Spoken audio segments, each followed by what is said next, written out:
Well, we're on our way to New York Harbor, and it's raining pretty hard.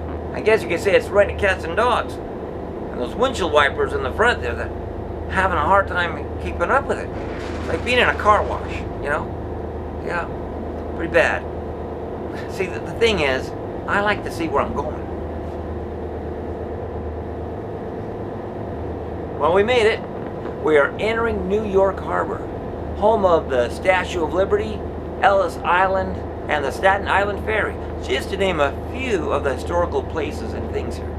Now let's talk the Statue of Liberty. In 1886, the people of France gave the Statue of Liberty to the people of the United States as a centennial gift in recognition of the friendship established during the American Revolution and the abolishing of slavery. It was originally the brainchild of poet and anti-slavery activist Edouard de La Boulaye, and was sculpted by a young French sculptor, Frederic Auguste Bartholdi. In 1874, fundraising for the statue began in France.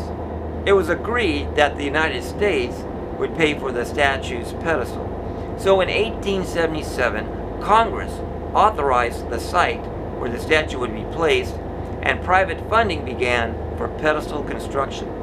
In 1881, the statue assembly began in Paris and was completed in 1884. In 1885, it was dismantled and shipped to New York as Joseph Pulitzer begins another nationwide fundraising effort for the pedestal. In 1886, the statue was reassembled and dedicated.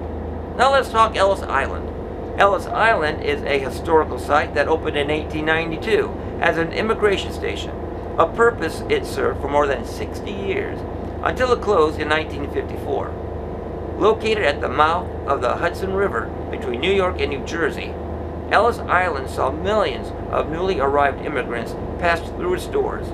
It has been estimated that close to 40% of all current U.S. citizens can trace at least one of their ancestors to Ellis Island.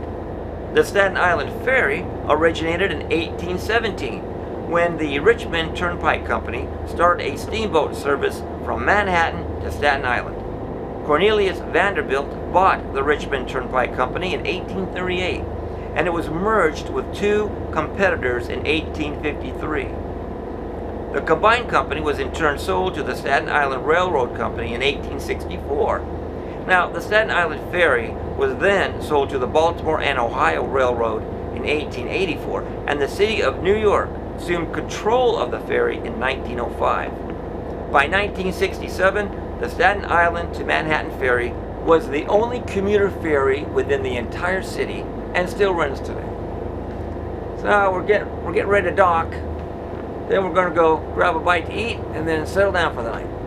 And of course, when we get a bite to eat, we're going to another restaurant. But I got to tell you, by the end of this trip, there's going to be a lot of leftover food.